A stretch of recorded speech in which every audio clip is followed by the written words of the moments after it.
Welcome to this lesson on percentages for the GMAT quantitative section, considering both problem solving and data sufficiency concepts.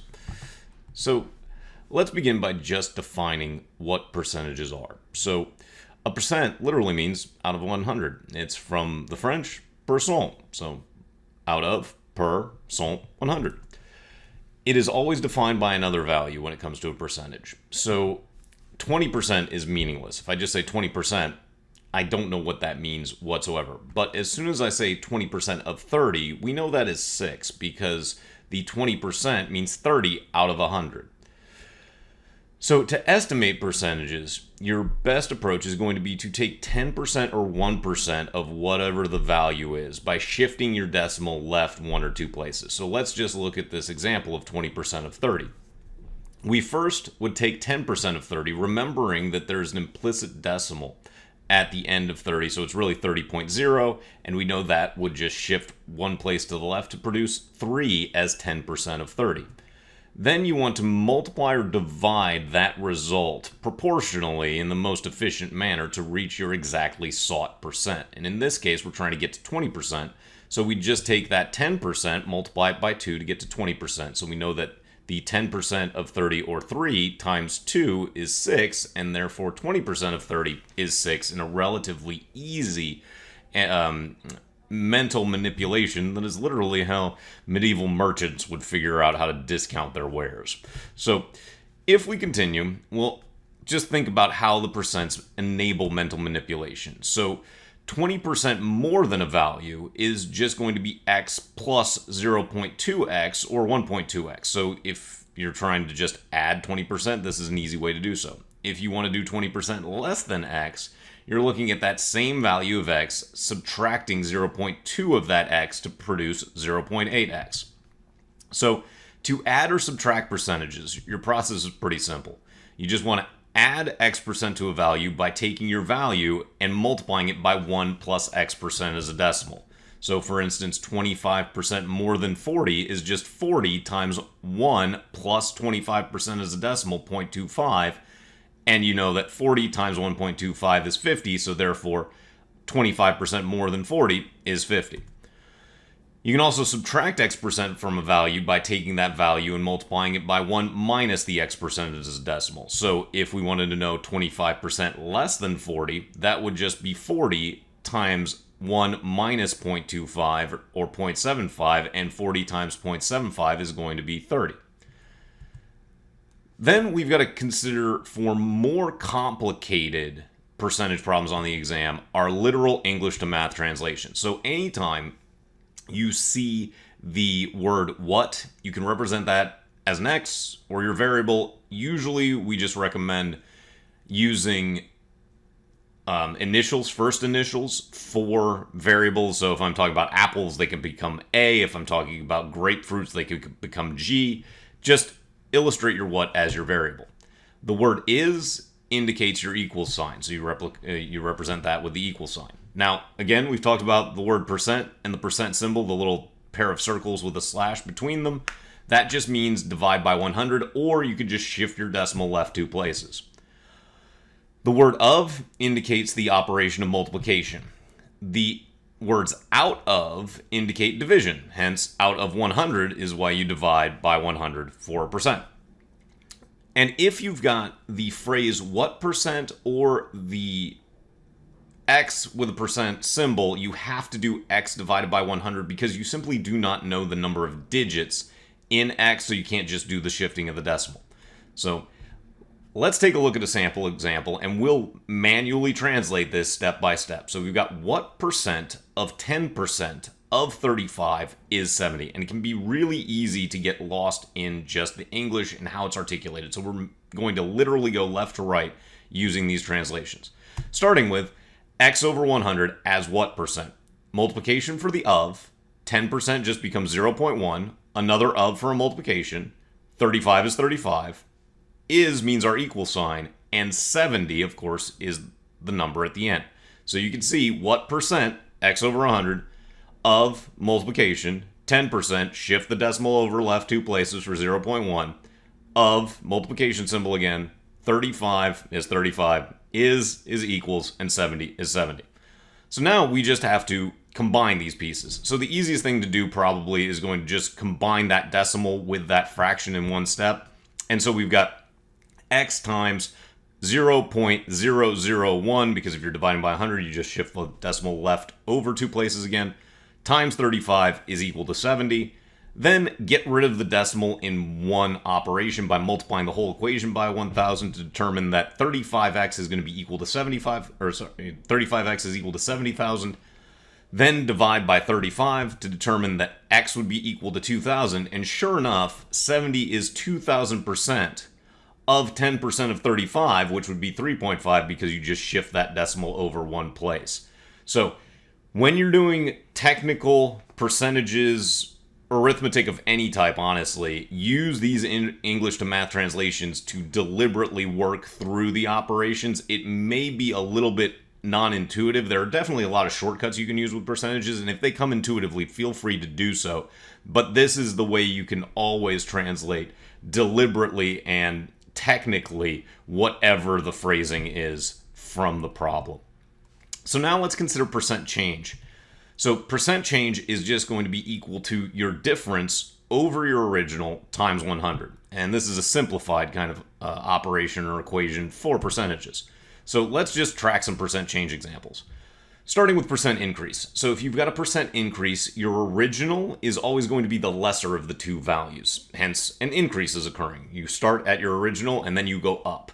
So if we wanted to figure out 40 is what percent greater than 10, well, we just find the difference between those two values of 40 minus 10, divided by the original, which is the lesser of the two values, in this case 10, and then you multiply that by 100. So 40 minus 10 is 30, divided by 10 would be 3, times 100 would give me 300%, and we know that 40 is 300% greater than 10 because 10 times 3 is 30, and 30 is what is the difference between 40 and 10.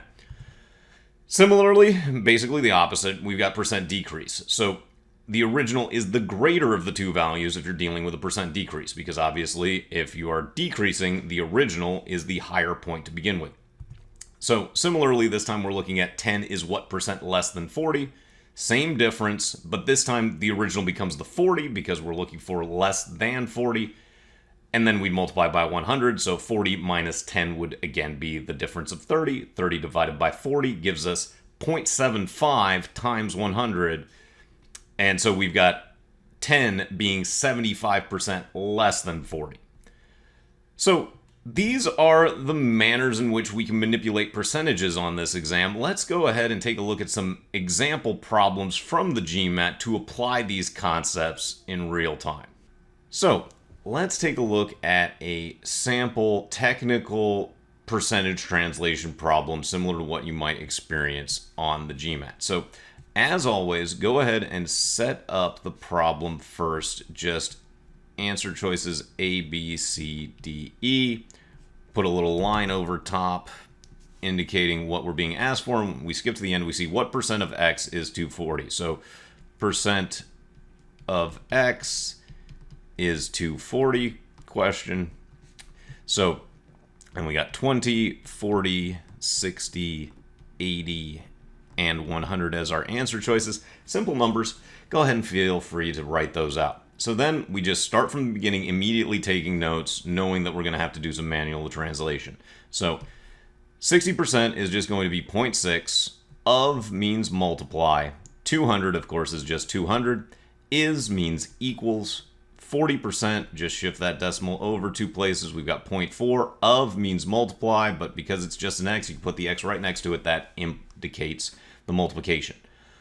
So now, generally, it's best to eliminate decimals to start when evaluating your algebra. So we just multiply by 10 to get rid of both of the decimals, and we're left with 6 times 200 is equal to 4x. If we divide by our 4 on each side, we then discover that, well, actually first I should just combine the 6 and the 200, so 1200 is going to be equal to 4x. If you followed along, you probably saw where I was going in the first place. So we divide by 4. We get that x is equal to 300. So now we've got to continue, though, because that is not our answer. And always check your answer choices. They could be really tricky and leave 300 as an option, and you accidentally catch it, and you accidentally select it. So that's why we write out what we're being asked to solve for in the first place. Then what percent of x, so we can articulate that using a y. So what percent y over 100 times our x this time is 300, means equals 240. Now, as we said in the presentation, you can sometimes use some shortcuts that don't require doing the whole multiply by 100, shift everything from a technical percentage translation standpoint. And in this case, we could see that we could basically cancel out the 100 and the 300 and just be left with 3y. So simplify that as 3y is equal to 240. Divide each side of the equation by 3, and we get that y is equal to 80, and there is our answer because, of course, 240 is 80% of the 300 that we found as the value for x. So now let's scroll on down, and we'll take a look at another example, and this time it'll be more of a word problem, and this is definitely the kind of thing that you'll see on the exam. So just as before, set up the scratch first. So A, B, C, D, E. These are, again, simple numbers, so we'll write them out as 40, 52, 60, 64, and 72. So our answer choices are all there, and we skip to the end, figure out what we're being asked to solve for, and in this case, we can see we're being asked to solve for the number of bass to start. So, bass to start the period. We'll just shorthand that as PD. So then, immediately start taking notes from the beginning. Orpik Fish Hatchery has 260 more bass this year than it did when the hatchery opened 4 years ago. So let's just call H equal to the fish at open. And bass are a fish, so simple enough. And so we know that today, what we're being asked for is equal to 260 plus that H. Simple enough. Then we also discovered that the hatchery increased its number of bass by 50% every year for the past 4 years. So that means that at the end of year 1, we had 1.5 of our H. At the end of year 2, we had 1.5 times 1.5, and we don't really want to solve for that. We're just going to set it up as 1.5 squared H. At the end of year 3, that's going to be equal to 1.5 cubed times H, and the end of year 4 is going to be equal to 1.5 to the 4th times H. And this is just already becoming relatively onerous algebra in my estimation, and we know that this 1.5 to the 4th H is going to be equal to 260 plus H, according to our original statement in the problem. Could you solve this? Absolutely. Would I recommend it? Probably not, just because you're going to have to do a lot of math to solve this. So instead, we can take a look at some clues in the problem that might indicate an alternative tactic, starting with the phrase how many, because if we see how many, that means that we might be able to back solve, as would these numbers in ascending order here. So these are both going to be back solving clues. So if you recognize these, they may save you from doing that relatively annoying algebra. So we could just start with choice C, number 60 here. So we've got the bass to start the period, and if it's 60, we know that at the end of year 1, we just add 50% to that. So that's going to be 90, because half of 60 is 30, 30 plus 60 is 90. Then at the end of year 2, that's going to be our 90 plus half of 90, which is another 45, so that's going to be 135. Then we get to the end of year 3, and at this point, we probably recognize this isn't going to be an integer anymore if we add 50% of 135 to 135 because 135 itself is a fraction. So because 135 itself is a fraction, that means that we can pretty much eliminate choice D or choice C right now, right at this point, because you're not going to have a non-integer value for the amount of fish. It's just not going to happen. So we know that it's out, but you can still gain some benefit by just working through the rest of the problem to see how close we get to that difference of 260 that we want at the end. So half of 135 is going to be 67.5, so that gets us to 202 and a half fish technically here. But again, we know that we're not going to have half a fish, so we've eliminated it. And then at the end of year 4, that's going to be another 101.25 fish, so we get to 303.75. And your final column, when you're setting up columns just to back solve a problem such as this, is going to be to basically ask, is this 260 more? Because we always have to check our final column against the condition that was required by the problem. So in this case, 303.75 minus the 60 to start, well, that's only going to be 243.75. So that's not enough, and that means that we can eliminate both A and B as too small. So then, just continuing down to choice D, well, if 64 is the starting point, then at the end of 1 year, we've got another 32 that show up, half of 64, and we've got 96. Then we've got to take half of 96 and add that for the end of the second year, which is going to be 48 plus 96, and that gets us to 144. Then we just add a half of 144, so that's going to be 72 plus 144, which gets us 216. And then we've got to add half of 216, which is 108, to our 216, which gets us to 324.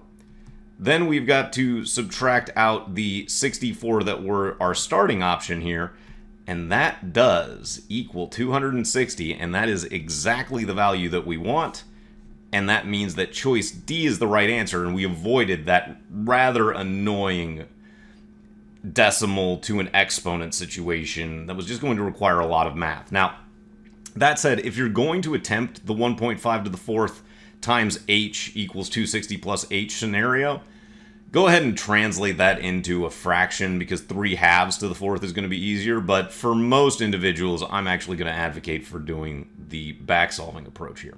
So now let's go ahead and take a look at one more scenario from a data sufficiency and apply what we talked about with percentages. So as always, start with what the given conditions are. And we see our question, is X 50% greater than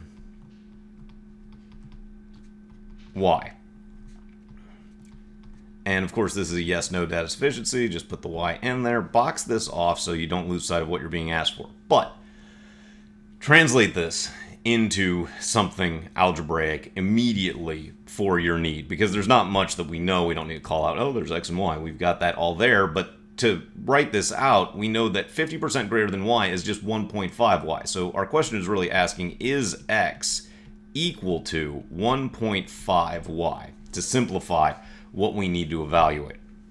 So then, condition 1, pretty straightforward, just says X is greater than Y. Well, if X is greater than Y, X could be exactly 50% greater than Y, or it might not be. So X could equal 1.5Y, but we have no idea if that is the exact value or not. So we can X that out, and remember, if condition or statement 1 is not sufficient on its own, that eliminates choices A and D, and we are left with just B, C, or E as our options. Then condition 2 says that Y is 2/3 of X. So we want to translate that algebraically. So that means that Y is equal to 2/3 times X. If a data sufficiency gives you straightforward apparent algebra such as this, be prepared to manipulate it, because now I can multiply the whole thing by 3 to get rid of the fraction first. So we discover that 3y is equal to 2x. Then we can go another step further and divide by 2, and we discover that 3 halves y is equal to x. And of course, if we convert that to a decimal, so we'll just say as a decimal, 3 divided by 2 is 1.5. Y equals x, and that is exactly what we were trying to determine. And we know for certain that 1.5y is equal to x, which means that x is exactly 50% greater than y, as the question asked. So since condition 2 alone is sufficient, but condition 1 alone is not sufficient, our answer is B. So those are a few examples of how you'll apply these concepts from percentages to your problems on the GMAT. Please feel free to practice some of these skills on your own.